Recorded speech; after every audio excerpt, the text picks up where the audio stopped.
Assalamualaikum warahmatullahi wabarakatuh. Salam sehat, semangat belajar, luar biasa. Jumpa lagi dengan Pak Yopi dalam mata pelajaran prakarya. Kali ini kita akan membahas aspek yang kedua dalam prakarya, yaitu aspek rekayasa.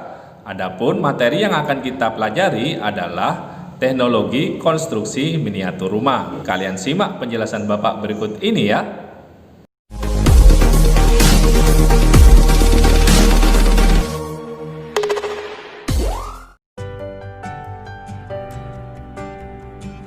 Assalamualaikum warahmatullahi wabarakatuh. Salam sejahtera untuk kita semua. Kali ini kita akan masuk pada pembahasan aspek rekayasa, yaitu pada materi teknologi konstruksi miniatur rumah. Adapun yang akan kita pelajari pada kesempatan ini adalah yang pertama mengenai pengertian teknologi, yang kedua adalah teknologi konstruksi, dan yang terakhir adalah pembahasan mengenai cara membuat produk konstruksi miniatur rumah. Manusia sangat tergantung pada teknologi, mulai anak-anak, remaja, orang dewasa, yang ahli maupun yang awam, semuanya membutuhkan teknologi dalam menunjang kehidupannya. Contoh misalnya petani, dewasa ini lebih menggunakan traktor mesin daripada kerbau untuk membajak sawah agar pekerjaannya lebih efisien. Pada saat ini, kehidupan manusia memang tidak dapat terlepas dari kemajuan teknologi. Teknologi yang ada saat ini diciptakan oleh manusia berdasarkan akal dan pikirannya. Akal dan pikiran tersebut merupakan karunia yang diberikan oleh Tuhan Yang Maha Kuasa. Untuk itu, sudah sepantasnya kita mengucapkan syukur kepada Tuhan Yang Maha Kuasa atas akal dan pikiran yang diberikannya sehingga manusia dapat menciptakan berbagai macam teknologi.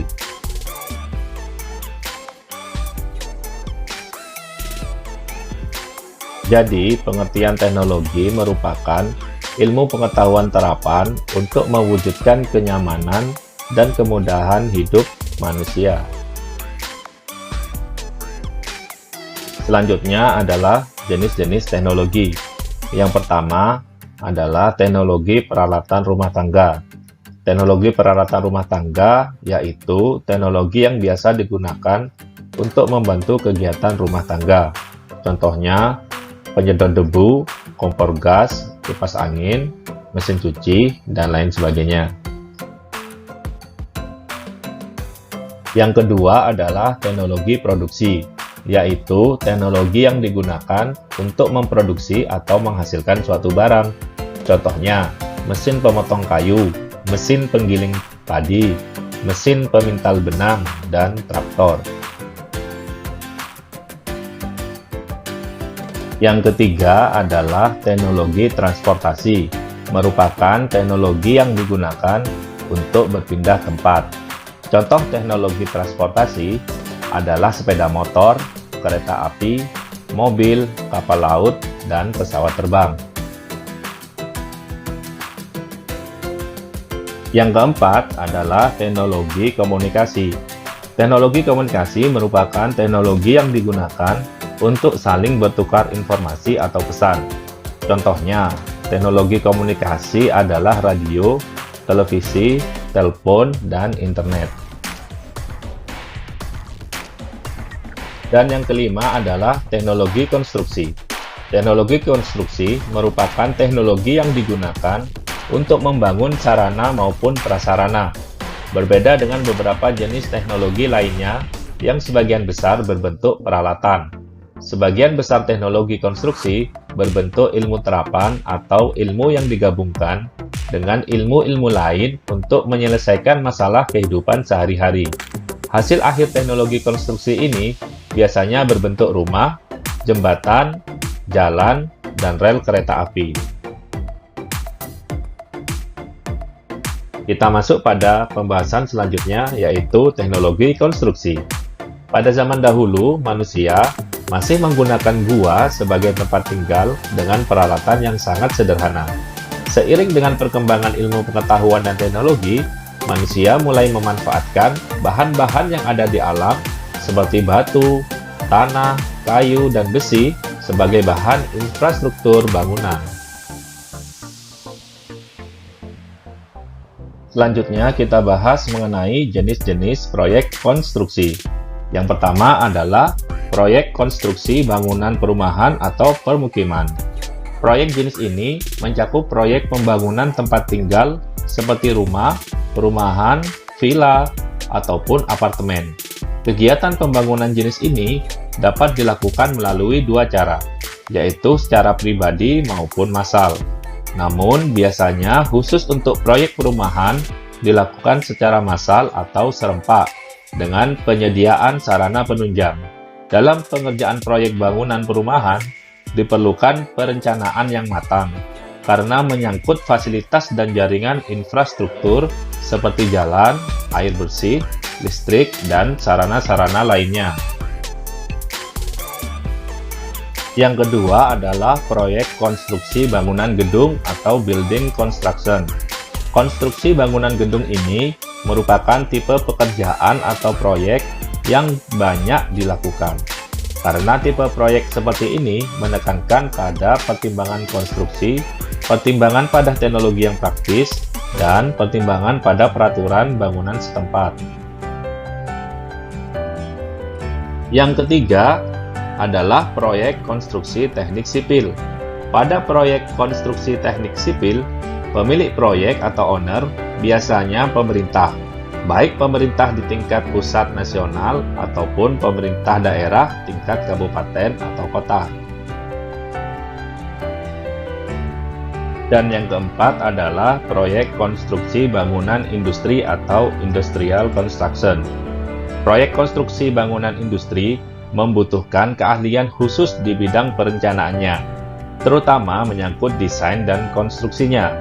Proyek ini merupakan bagian yang relatif kecil dari industri konstruksi, tetapi merupakan komponen yang penting dalam pengembangan bangunan industri. Pemilik proyek atau owner biasanya suatu perusahaan atau industri yang besar, seperti perusahaan minyak, perusahaan farmasi, dan perusahaan kimia. Pembahasan selanjutnya adalah membuat produk konstruksi miniatur rumah. Dalam membuat sebuah produk konstruksi miniatur rumah, hal yang terlebih dahulu diperhatikan adalah bagian-bagian dasar rumah. Adapun bagian-bagiannya adalah sebagai berikut. Bagian pertama adalah bagian bawah atau dasar, disebut juga lantai. Lantai sebuah rumah terbuat dari berbagai macam jenis bahan, seperti tanah, keramik, kayu, dan lain sebagainya. Bagian yang kedua adalah bagian tengah atau ruangan rumah. Bagian ini terdiri dari dinding, pintu, jendela, dan ruangan atau kamar.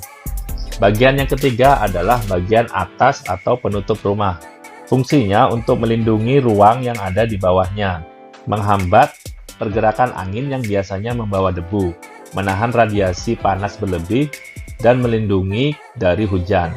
Bagian atas sebuah rumah biasanya terdiri dari atap, ring balok, plafon, konsol, terasal, dan pergola. Untuk membuat miniatur rumah, kita juga harus mengerti tentang teknik persambungan. Ada dua jenis teknik sambungan. Yang pertama adalah sambungan tetap atau permanent joint. Biasanya bersifat tetap dan tidak bisa dilepas. Contohnya sambungan dengan paku keling dan sambungan las. Yang kedua adalah sambungan tidak tetap atau semi permanen. Biasanya bersifat sementara, sehingga masih dapat dibongkar pasang. Contohnya sambungan dengan mur baut dan sambungan dengan pasak. Untuk bisa membuat miniatur rumah, tentunya kita harus memahami prosedur pembuatannya, yaitu yang pertama pembuatan rancangan. Selanjutnya kita menyiapkan alat dan bahannya. Kemudian kita bisa melakukan proses pembuatan rumah berdasarkan rancangan yang kita buat. Dan yang terakhir adalah melakukan finishing. Dalam membuat miniatur rumah ini, kita bisa menggunakan beberapa bahan, seperti kardus, styrofoam, dan kayu.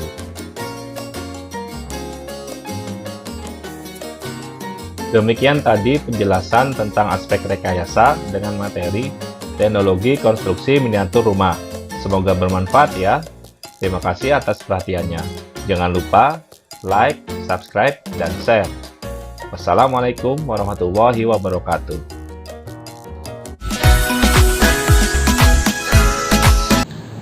Demikian tadi materi yang Bapak sampaikan. Semoga bisa kalian pahami dengan baik. Jangan lupa untuk menambah wawasan kalian, gunakanlah sumber belajar seperti buku dan internet. Semoga kalian bisa memanfaatkan teknologi dengan baik dan positif. Tetap patuhi orang tua, hormati orang tua, dan manfaatkan waktu sebaik-baiknya. Salam sehat, semangat belajar, luar biasa. Sampai berjumpa lagi pada pembahasan materi berikutnya bersama Pak Yopi. Wassalamualaikum warahmatullahi wabarakatuh. I'm an icon, man. And my girl about a 10. I should fuck her in the Benz.